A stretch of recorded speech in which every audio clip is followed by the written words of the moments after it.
ചൈതന്യം ശശ്വതം ശാന്തം വ്യോമാതീതം നിരഞ്ജനം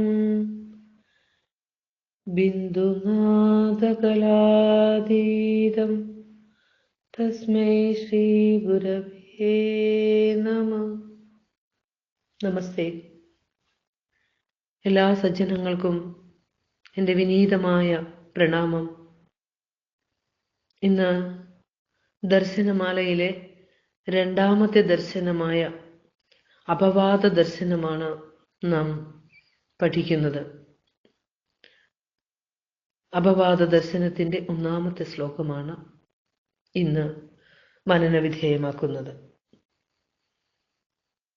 അതിൻ്റെ ആമുഖമായിക്കൊണ്ട് പറഞ്ഞാൽ അപവാദം എന്ന വാക്കിൻ്റെ അർത്ഥം എന്താണ് എന്ന് പരിശോധിക്കുമ്പോൾ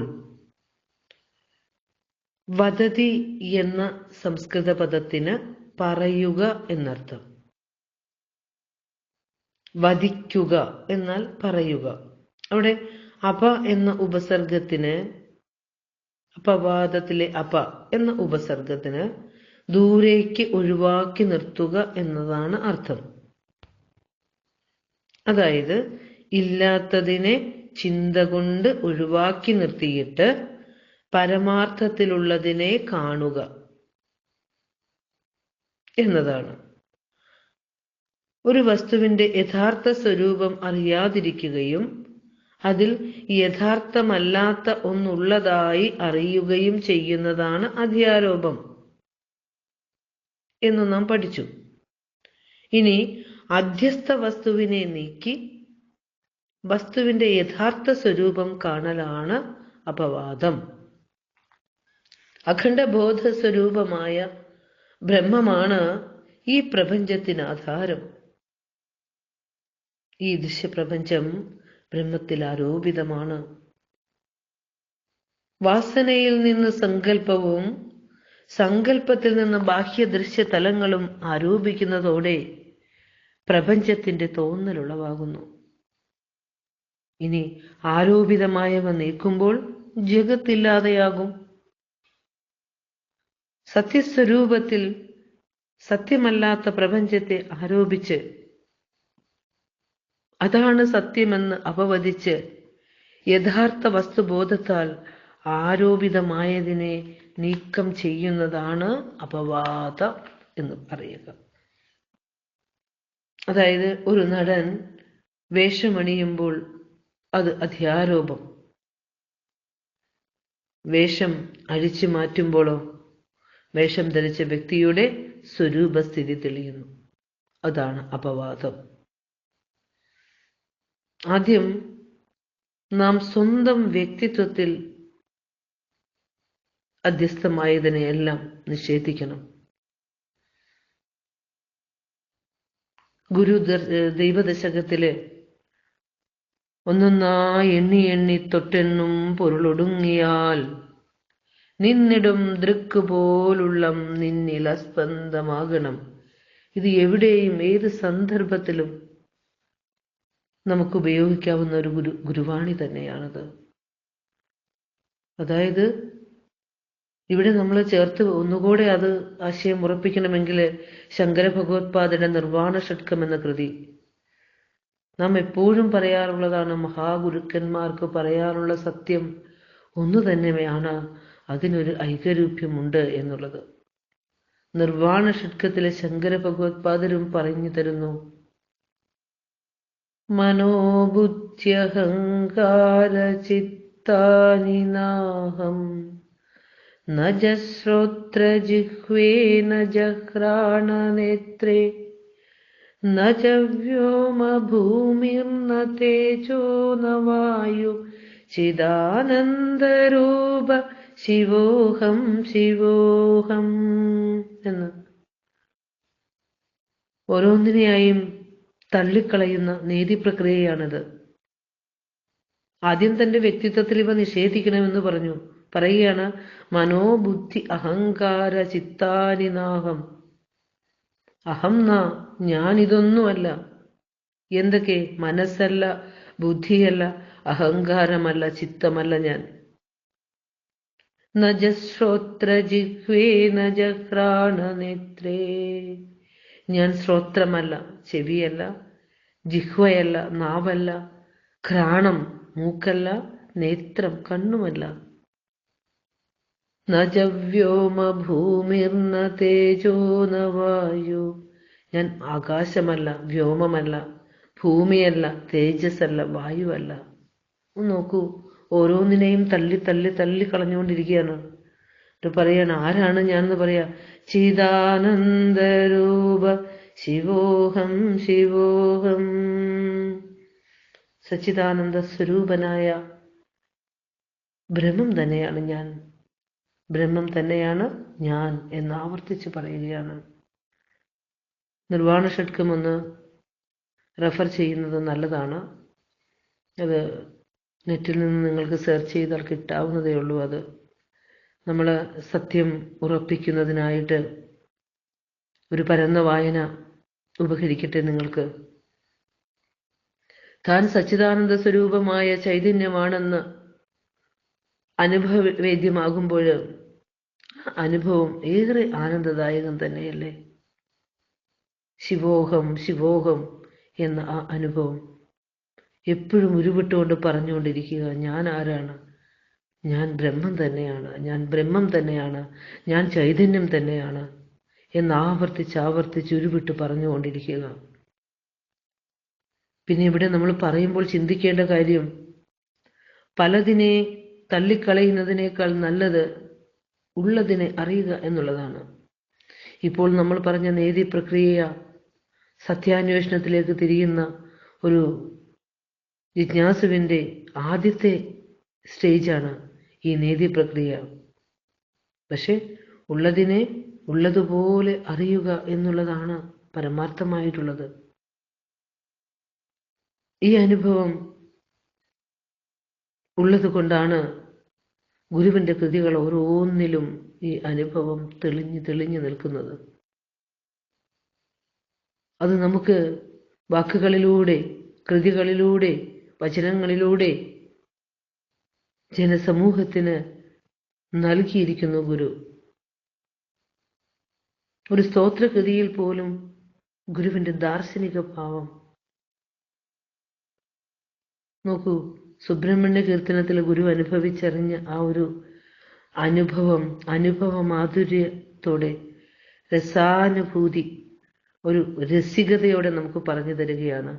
ഓങ്കാരം കൊണ്ടെഴുപ്പി പെരുവെളി നടുവിൽ പള്ളി കൊണ്ടുള്ളിലുണ്ടാം ചങ്കാരം കെട്ടുണർന്നീടുക ചടിതി മതിത്താമരത്തെൻകുടിപ്പാൻ പങ്കാരും പറ്റുവാനില്ല ഇരവു പകലിരും നിശ്ചയും തേനുറിഞ്ചും ചങ്കാരം പോലുമില്ല ഇതിനെ ഇനിമയോടാസ്വദിച്ചിടുവാൻ വാ. സാക്ഷാത് മുരുകനെ തന്നെ വിളിക്കുകയാണ്. ഇവിടെ ഈ പരമാനന്ദ രസാനുഭൂതിയിൽ അമർന്നിരിക്കുമ്പോൾ പങ്കാരും പറ്റുവാനില്ല. ഇതിന്റെ പങ്കുപറ്റുവാൻ ആരും വരുമെന്ന് ഭയപ്പെടണ്ട. ഒരു തേനീച്ചൊരു പൂവിൽ നിന്ന് അമർന്ന് തേൻ നുകരുമ്പോൾ ഒരു വലിയ ശബ്ദത്തോടെയാണ് വരുന്നത്. ആ ഒരു ഝങ്കാരം പോലുമില്ല ഇവിടെ. ഇതിനെ ഇനിമയോടെ ആസ്വദിച്ചിടുവാൻ വാ എന്ന് ഭഗവാനോട് വിളിക്കുന്നു. ഭക്തനും ഭഗവാനും ഒന്നായി നിന്നുകൊണ്ട്, ചൈതന്യ സ്വരൂപമായി നിന്നുകൊണ്ട് ആ അനുഭവത്തെ നമുക്ക് മനുഷ്യരാശിക്ക് പകർന്നു നൽകുകയാണ് ഗുരു. അവിടുന്ന് അനുഭവിച്ചത് എല്ലാതും മനുഷ്യ സമുദായത്തിന് നൽകി ഗുരു. ഭൗതികമായി നേടിയതും ആത്മീയമായ ആനന്ദ അനുഭവവും എല്ലാം, ആയുസ്സും വപസ്സും ആത്മതപസ്സും എല്ലാം തന്നു ഗുരു. മരുത്വാമലയില് സമാധി അനുഭവിച്ച ഗുരു അവിടെ നിന്നും അരുവിപ്പുറത്തേക്ക് അവതരിച്ചത് സച്ചിദാനന്ദ സ്വരൂപനായിട്ടാണ്. അങ്ങനെ സദ്ഘനമായും ചിദ്ഘനമായും ഉണ്മയെ അനുഭവിച്ചറിഞ്ഞ ചൈതന്യ സ്വരൂപനാണ് മഹാഗുരു. ഇന്ന് നാം അപവാദ ദർശനത്തിന്റെ 1-ാം ശ്ലോകം ചിന്തയ്ക്ക് വിധേയമാക്കുമ്പോൾ 1-ാമത്തെ ശ്ലോകം ചൈതന്യാദാഗതം സ്ഥൂല സൂക്ഷ്മാത്മകമിദം ജഗത് അസ്തി ചേത് സദ്ഘനം സർവം നാസ്തി ചേദസ്തി ചിദ്ഘനം. ഇതിന്റെ പദച്ഛേദം ചൈതന്യാദാഗതം, ചൈതന്യാത് പ്ലസ് ആഗതം എന്ന 2 പദങ്ങൾ. ചൈതന്യാത് എന്നാല് ചൈതന്യത്തിൽ നിന്ന്, പഞ്ചമി വിഭക്തിയുള്ള ഒരു പദമാണ്. വൃക്ഷാത് എന്ന് പറഞ്ഞാൽ വൃക്ഷത്തിൽ നിന്നും, ഗ്രന്ഥാത് ഗ്രന്ഥത്തിൽ നിന്നും, അതിൽ നിന്നും എന്നുള്ള അർത്ഥമാണ് പഞ്ചമി വിഭക്തിക്ക്. ഇവിടെ ചൈതന്യാത് ആഗതം, ചൈതന്യത്തിൽ നിന്ന് വന്നതാണ് എന്നർത്ഥത്തിൽ. ചൈതന്യാത് പ്ലസ് ആഗതം. സ്ഥൂല സൂക്ഷ്മാത്മകം പ്ലസ് ഇദം. സ്ഥൂല സൂക്ഷ്മാത്മകം പ്ലസ് ഇദം ജഗത്ത് അസ്തി ചേത് സദ്ഘനം സർവം നാസ്തി ചേദസ്തി ന അസ്തി ചേത് അസ്തി. ഇതിനകത്ത് നാസ്തി ചേദസ്തി എന്ന പദം ശ്രദ്ധിക്കണം. നമ്മളവിടെ 4 വാക്കുകൾ ചേരുന്നുണ്ട്. അവിടെ ന അസ്തി ചേത് അസ്തി 4 പദങ്ങൾ. അതാണ് നാസ്തി ചേദസ്തി ചിദ്ഘനം. ശ്ലോകം ചെല്ലുമ്പോൾ ഇത് ഓരോന്നും ഓരോ മന്ത്രങ്ങളാണ്. ഓരോ അക്ഷരവും ഓരോ മന്ത്രമാണ് ഗുരുവിന്റെ കൃതിയില്. അപ്പൊ നമ്മള് ചെല്ലുമ്പോൾ ഈ കൃതി ആലാപനം ചെയ്യുമ്പോൾ തെറ്റു വരരുത്. കഴിഞ്ഞ ശ്ലോകം ചൊല്ലിയപ്പോൾ ധനാദ് എന്നുള്ളതിന് ധനാദ് എന്നൊക്കെ ചൊല്ലുന്നുണ്ടായിരുന്നു. അത് എനിക്ക് തോന്നുന്നു ക്ലാസ് ശ്രദ്ധയോടെ കേൾക്കാനൊരു ക്ഷമ ഉണ്ടാവണം എല്ലാവർക്കും. ക്ഷമിച്ചിരുന്ന് ഒരു കൂടി വന്നാൽ ഒരു 20 മിനിറ്റ് അല്ലെങ്കിൽ 25 മിനിറ്റ് നമ്മുടെ ജീവിതത്തിൽ അത് ഏറ്റവും ശ്രേഷ്ഠമായി തന്നെ ഉള്ള ഒരു അനുഭവമായിരിക്കും. അത്രയും ക്ഷമയോടെ കേൾക്കാൻ നമുക്ക് സാധിക്കുക എന്നുള്ളത്.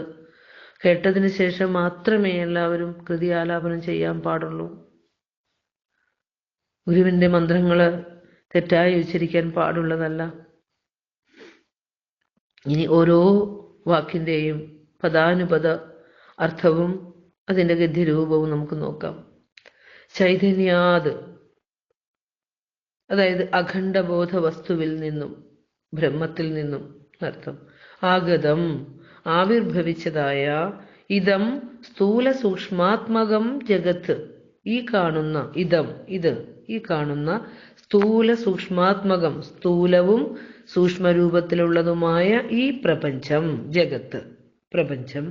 അസ്ഥി ചേത്, ഉണ്ടെങ്കിൽ, ഉണ്ട് എന്നാണ് പറയുന്നതെങ്കിൽ, സർവം എല്ലാം, സദ്ഘനം ഉണ്മയാണ് എങ്കിൽ അത് കട്ടുപിടിച്ച സത്ത മാത്രമാണ്, ഉണ്മ മാത്രമാണ്.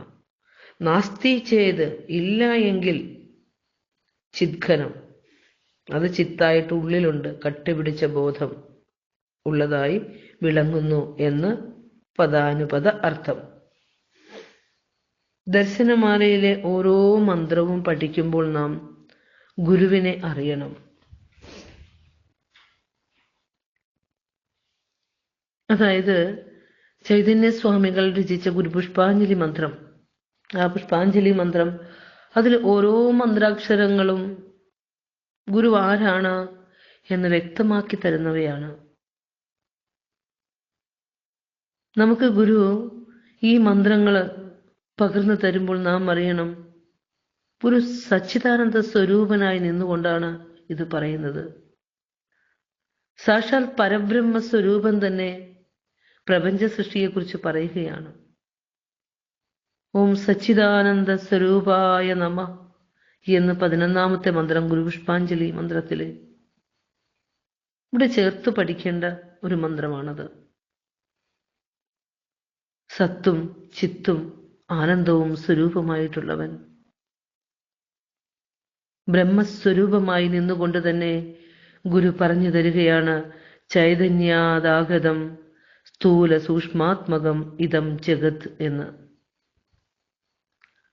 അഖണ്ഡബോധ വസ്തുവാണ് ചൈതന്യം.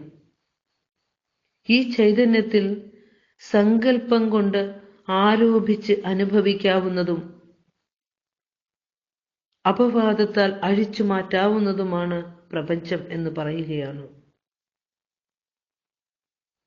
ഇനി ഓരോന്നും വ്യക്തമായി പറഞ്ഞാൽ, പഞ്ചേന്ദ്രിയങ്ങൾ കൊണ്ട് അനുഭവിക്കാവുന്ന മട്ടിൽ വലിയ ആകൃതിയോടെ പുറമേ കാണുന്ന പ്രപഞ്ചമാണ് സ്ഥൂല പ്രപഞ്ചം.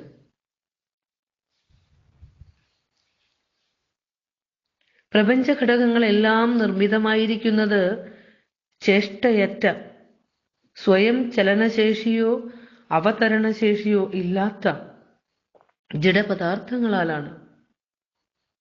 അതിൽ ഉൾക്കൊണ്ടിരിക്കുന്ന ദൈവികത്വം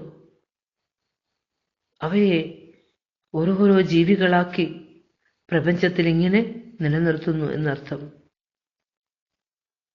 ഇവിടെ ആത്മാവ്, പരമാത്മാവ്, പ്രഭു, പരമേശ്വരൻ, ചൈതന്യം, ഇതൊക്കെ ഈ പദങ്ങളെല്ലാം ആ പരമമായ ചൈതന്യത്തെ വിശേഷിപ്പിക്കുന്ന പദങ്ങൾ തന്നെയാണ്. ആ ചൈതന്യത്തിൽ നിന്നും ഉണ്ടായ പ്രപഞ്ചത്തിൽ നിന്നാണ് സ്ഥൂലം, സൂക്ഷ്മം എന്നീ രണ്ട് വശങ്ങളുള്ളതായി ഗുരു പറഞ്ഞു തരുന്നത്. ചൈതന്യത്തിൽ നിന്നുണ്ടായ പ്രപഞ്ചം, അതിനാണ് സ്ഥൂലവും സൂക്ഷ്മവും എന്ന രണ്ട് വശങ്ങളുള്ളത്. സ്ഥൂലം എന്നാൽ രൂപത്തിനോട് അടുത്ത് നിൽക്കുന്നത്, ഇന്ദ്രിയഗോചരമായതെല്ലാം സ്ഥൂലമാണ്.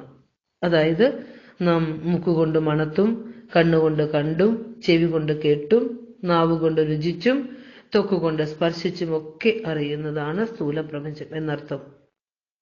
ഇനി സൂക്ഷ്മാത്മകം എന്നാലോ, ദൃശ്യമായ ലോകം വെളിയിലിരിക്കുന്നു എന്ന അനുഭവം നമുക്കുണ്ട്. അതിനെ സദാ അറിഞ്ഞുകൊണ്ടിരിക്കുന്നുവെന്ന അനുഭവവുമുണ്ട്. ആന്തരികമായ ഈ അനുഭവങ്ങളുടെ ലോകത്തെയാണ് സൂക്ഷ്മാത്മകം എന്നതുകൊണ്ട് അർത്ഥമാക്കുന്നത്. ഇവിടെ ആന്തരികമായ അനുഭവം എന്നുള്ളത് പ്രത്യേകം ശ്രദ്ധിക്കണം. അതിനെയാണ് എന്ത് പറയുക? സൂക്ഷ്മാത്മകം എന്ന് പറയുക. അദ്വൈത ദീപികയിലെ 7ാമത്തെ ശ്ലോകത്തിൽ ഗുരു പറഞ്ഞു തരുന്നുണ്ട്, അസ്ത്യസ്തിയെന്നു സകലോപരി നിൽപ്പതൊന്നേ, സത്യം സമസ്തവും അനിത്യമസത്യമാകും. ഉണ്ട് ഉണ്ട് എന്നിങ്ങനെ ഉണ്മയെ അനുഭവിക്കുന്ന ബോധവസ്തു ഒന്നു മാത്രമാണ് വേറെ വേറെയായി കാണപ്പെടുന്ന എല്ലാ ജഡദൃശ്യങ്ങൾക്കും മേലെയായി പ്രകാശിച്ചു നിൽക്കുന്ന സത്യം എന്ന്. ഗുരുവിന്റെ ഓരോ കൃതിയിലും പറയുന്ന മന്ത്രാക്ഷരങ്ങൾ ഒരേ ഒരു സത്യം തന്നെയാണ് എന്ന് പലവരും നമ്മൾ പഠിച്ചിട്ടുണ്ട്, പറഞ്ഞിട്ടുമുണ്ട്. ഏത് കൃതി നമ്മൾ പരിശോധിക്കുമ്പോഴും അവയിലെല്ലാം കാണുന്നത് പരമമായ പൊരുളിനെയാണ്. ഇതെത്തുന്നതെല്ലാം ഈ പരമമായ പൊരുളിൽ തന്നെയാണ്. ഭൗതികമായ ഒരു ആവശ്യങ്ങളും സാധിച്ചു തരുവാൻ ഒരു സ്തോത്രകൃതിയിലൂടെയും ഗുരു നമ്മെ പഠിപ്പിക്കുന്നില്ല. പരമമായ സന്തോഷം, ആനന്ദം തരണം, അത് ബ്രഹ്മത്തിൽ അധിഷ്ഠിതമാണ് എന്നാണ് ഗുരു നമ്മെ പഠിപ്പിക്കുന്നത്. ആത്മാവിനേക്കാൾ ചെറുതോ വലുതോ ആയ മറ്റൊന്നുമില്ല ഇവിടെ. പരമമായ ജ്ഞാനം നേടിയവർക്ക് ഈ ബാഹ്യരൂപ ദൃശ്യങ്ങളിലോ അതല്ലെങ്കിൽ നമ്മുടെ ഉള്ളിൽ മനസ്സും കാരണശരീരവും ഒക്കെയുള്ള ആ സൂക്ഷ്മലോകത്തിലോ അഥവാ സങ്കല്പവാസനാ തലത്തിലോ ഒന്നും യാതൊരു സംശയവുമില്ല പരമജ്ഞാനികൾക്ക്. കാരണം എല്ലാം ബോധമാണെന്ന് അനുഭവിക്കുന്നുണ്ട്. ഇവിടെ അപവാദ ദർശനം നാം പറയുമ്പോൾ എന്തെല്ലാം തെറ്റിദ്ധാരണകൾ ഈ പ്രപഞ്ചത്തെക്കുറിച്ച് ഉണ്ടായിരുന്നോ അതെല്ലാം മുൻപ് പറഞ്ഞതുപോലെ ഇല്ല ഇല്ല ഇല്ലാത്തതാണ് എന്ന് പറഞ്ഞ് നിരാകരിച്ച് തൊട്ടെണ്ണാവുന്ന പൊരുളുകളെല്ലാം ഒടുങ്ങുമ്പോൾ ദൃക്കായി നിൽക്കുന്നു ബോധസ്വരൂപമായ ബ്രഹ്മം. മരുത്വാമലയിലെ വെച്ച് പരമമായ ജ്ഞാനത്തിലെത്തിയ ഗുരു യമനിയമ ആസന പ്രാണായാമ പ്രത്യാഹാര ധാരണ ധ്യാന സമാധി എന്ന അഷ്ടാംഗയോഗങ്ങളിലെ അവസാനത്തെ അവസ്ഥയായ സമാധി, 8ാമത്തെ അവസ്ഥയായ സമാധി അനുഭവത്തിൽ ഇരുന്നു കൊണ്ടാണ് ഇതെല്ലാം നമ്മോട് പറഞ്ഞു തരുന്നത്.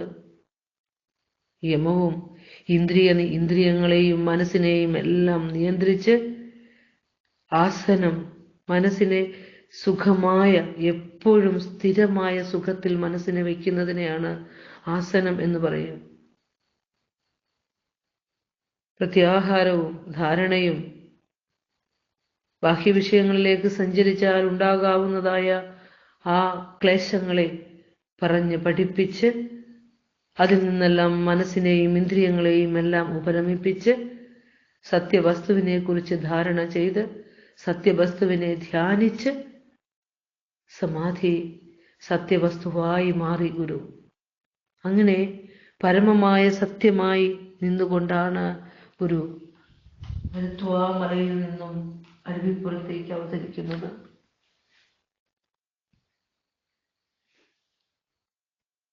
ഗുരു നേടിയ സത്യ അനുഭവം പരമമായ ബോധത്തിലാണ്.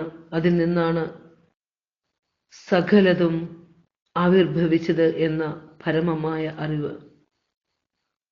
സമാധി അനുഭവത്തിന് ശേഷം ഞാൻ ഈ പ്രപഞ്ചത്തെ സദ്ഘനമായും ചിദ്ഘനമായും അനുഭവിക്കുന്നു. നാം പഠിക്കുന്ന ഓരോ മന്ത്രാക്ഷരവും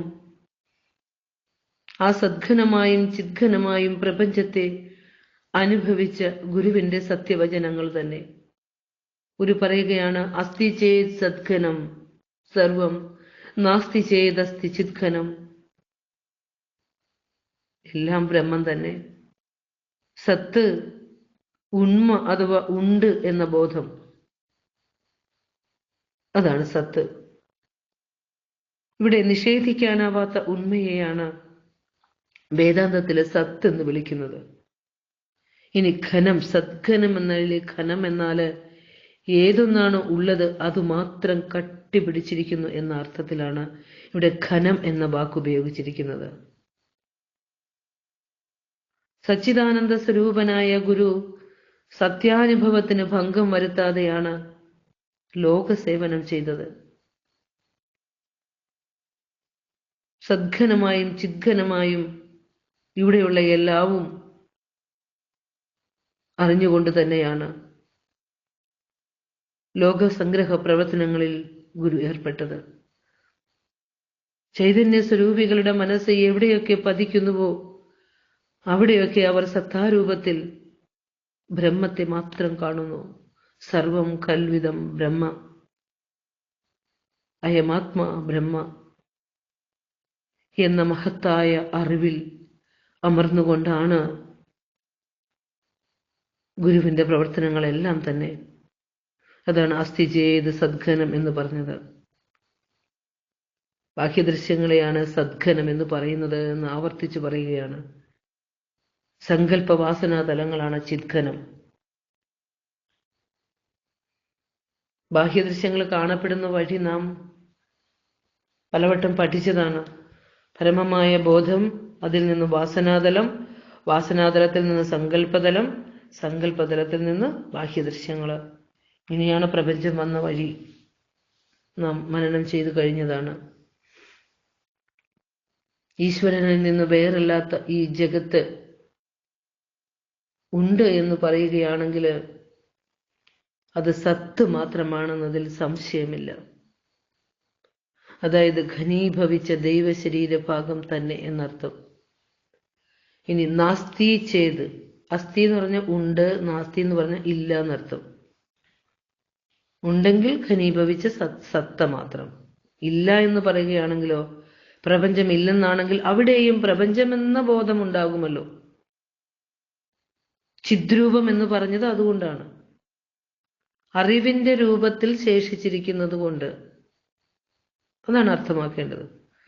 സദ്രൂപവും ചിദ്രൂപവും എല്ലാം ഒരേ സത്ത തന്നെയാണ്. അതായത് സച്ചിദാനന്ദ സ്വരൂപനായ ഈശ്വരനിൽ ആരോപിതമായതുകൊണ്ട് വാസ്തവത്തിൽ ഇല്ലാത്തതാണെന്നും ഉള്ളത് അധിഷ്ഠാനമായ ഈശ്വരൻ മാത്രമാകുന്നു എന്നും അർത്ഥമാകുന്നു ഇവിടെ. ആത്മോപദേശ ശതകമൊക്കെ പഠിക്കുമ്പോൾ നമുക്കറിയാം, ഈ ഒരു അറിവിൽ നിന്നുകൊണ്ട് ആത്മോപദേശ ശതകമൊക്കെ ഒന്ന് വായിച്ചു നോക്കണം നിങ്ങൾ. കൂടുതൽ കൂടുതൽ പഠനത്തിലേക്ക് പോകണം. ഈ ഒരു കൃതിയുടെ അടിത്തറയിൽ നിന്നുകൊണ്ട് എല്ലാ കൃതികളെയും നോക്കി കാണണം. പരന്ന വായന. നമ്മുടെ ഈ മനുഷ്യജന്മം അല്പകാലം, ഒരു 100 വർഷം വരെ ജീവിക്കുന്നു എന്നിരിക്കട്ടെ. എന്നാലും എത്രയോ വേഗമാണ് ഓരോ ദിനങ്ങളും കടന്നു പോകുന്നത്. നമ്മൾ പറഞ്ഞു, സദാശിവ ദർശനത്തിൽ ഗുരു പറഞ്ഞതുപോലെ, ദിനം ദിനം ദിനേശനെന്തുവെന്നു രണ്ടു കന്തുകം, അല്ലെ? ശനേരുയർന്നുയർന്നു വന്നു നിന്നു കൊന്നു തിന്നിടും. ദിനേശനും ഇന്ദുവും കൂടെ സൂര്യചന്ദ്രന്മാർ ഉദിച്ചും അസ്തമിച്ചും കൊണ്ട് ആയുസിന്റെ ഓരോ അംശവും കൊണ്ടുപോയി കൊണ്ടിരിക്കുന്നു. ഓരോ നിമിഷവും നമ്മൾ ഇങ്ങനെ ഈ മനുഷ്യ ആയുസ് തീർന്നുകൊണ്ടിരിക്കുന്നു എന്ന് നാം അറിയുന്നതേയില്ല. ഭൗതിക ജീവിതത്തിലെ കളിച്ചും പുളച്ചും രസിച്ചുമൊക്കെ ഇരിക്കുമ്പോൾ ഈ ഒരു പരമമായ സത്യവും കൂടി മനനം ചെയ്തു പോകണം. എഴുത്തച്ഛൻ ഹരിനാമകീർത്തനത്തിൽ പറഞ്ഞ പോലെ, ഔദുംബരത്തിൻ മശകത്തിന്നു തോന്നും അതിൽ മീതേ കഥാപി സുഖമില്ലെന്നു തത്പരിജു ചേതോ വിമോഹിനി മനയ്ക്കാകമായതവ ദേഹോഹമെന്നിവയിൽ നാരായണായ നമ. വരികൾ എന്തെങ്കിലും മാറ്റമുണ്ടോ എന്നറിയില്ല, ഓർമ്മയിൽ വന്നപ്പോൾ അങ്ങ് ചൊല്ലിയെന്നേ ഉള്ളൂ. ഓർക്കൂ, ഒരു അത്തിപ്പഴത്തിന്റെ പഴുത്ത കായുടെ ഉള്ളിലിരുന്നു കൊണ്ട് അത്തിപ്പഴം സ്വാദോടെ ഭക്ഷിക്കുന്ന ആ ഒരു മശകത്തിന്, ഒരു പുഴുവിന് അതിൻ്റെ ചിന്ത എന്താ? ഇതിൽ മീതേ കഥാപി സുഖമില്ലെന്ന്, ഇതിൽ പരം ഒരു സുഖം ഈ ലോകത്തില്ല എന്നാണ് ആ പുഴുവിന്റെ ചിന്ത. ആ മധുരമായ ഫലം ആസ്വദിച്ചു കൊണ്ടിരിക്കുമ്പോൾ ആ പുഴു അറിയുന്നില്ല ഓരോ നിമിഷവും ആ താനിരിക്കുന്ന ആ പഴം ജീർണിച്ചു കൊണ്ടിരിക്കുകയാണെന്നും അധികം താമസിയാതെ താനും ആ പഴവും നശിച്ചു പോകുമെന്നുള്ള ചിന്ത ഒരിക്കലും ഉണ്ടാകുന്നില്ല. അപ്പോൾ ഈ ജീവിതത്തിന്റെ ഓരോ നിമിഷവും കടന്നു പോകുമ്പോൾ സത്യത്തെ മനനം ചെയ്ത് കൂടുതൽ കൂടുതൽ ഉറപ്പിച്ച് നമ്മുടെ ജീവിതത്തെ സത്യം കൊണ്ട് സുരഭിലമാക്കി വേണം കടന്നു പോകുവാൻ. നിങ്ങളുടെ ഭൗതിക ജീവിതത്തിന്റെ തിരക്കുകളിൽ തീർച്ചയായും ഒരംശം ഇത്തരത്തിലുള്ള സത്യവചനങ്ങൾ കേൾക്കുവാനായി നീക്കി വെക്കേണ്ടതായിട്ടുണ്ട്. ക്ഷമയോടെ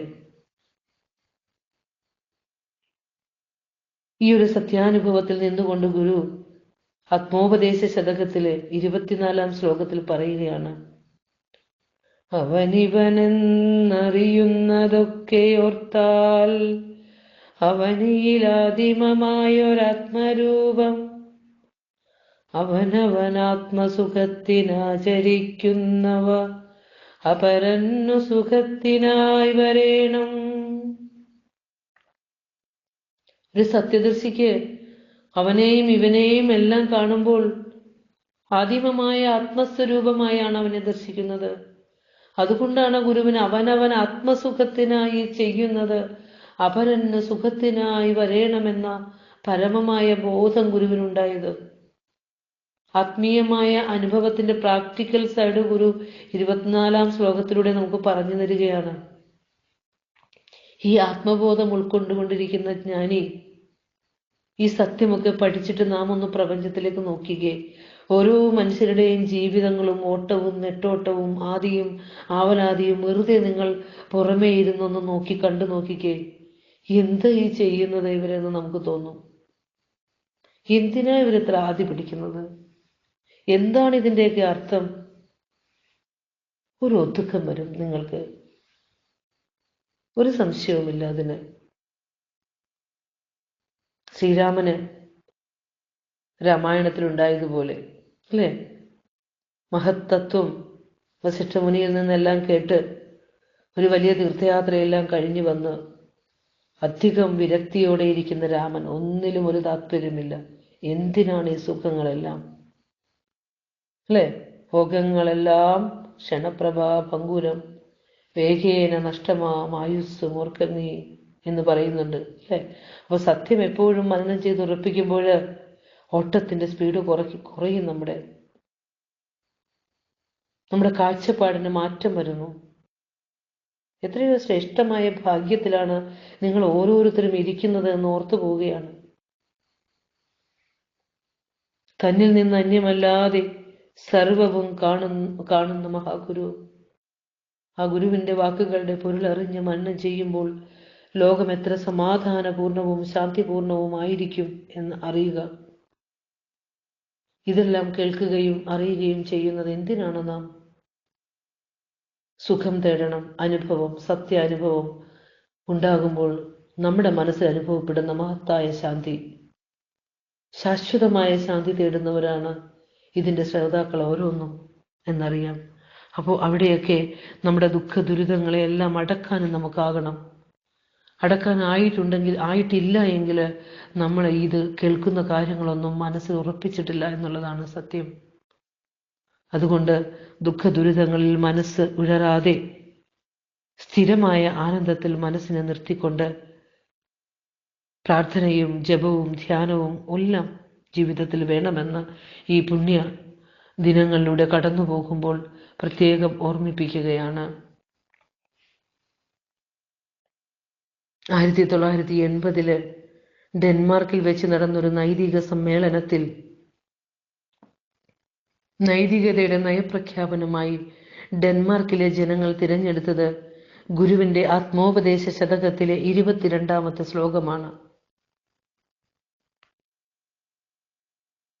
പ്രിയമപരൻ്റെയതിൻ പ്രിയം സ്വകീയ പ്രിയം അപരപ്രിയം ഇപ്രകാരമാകും.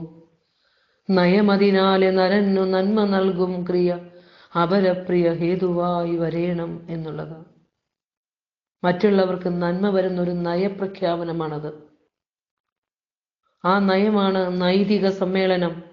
നൈതികത എന്നാൽ ആ നാട്ടിലെ നീതി എന്തായിരിക്കണമെന്ന ആ ഒരു സമ്മേളനത്തിൽ തിരഞ്ഞെടുത്തതാണ് ഗുരുവിന്റെ ആത്മോപദേശ ശതകത്തിലെ 22ാമത്തെ ശ്ലോകം.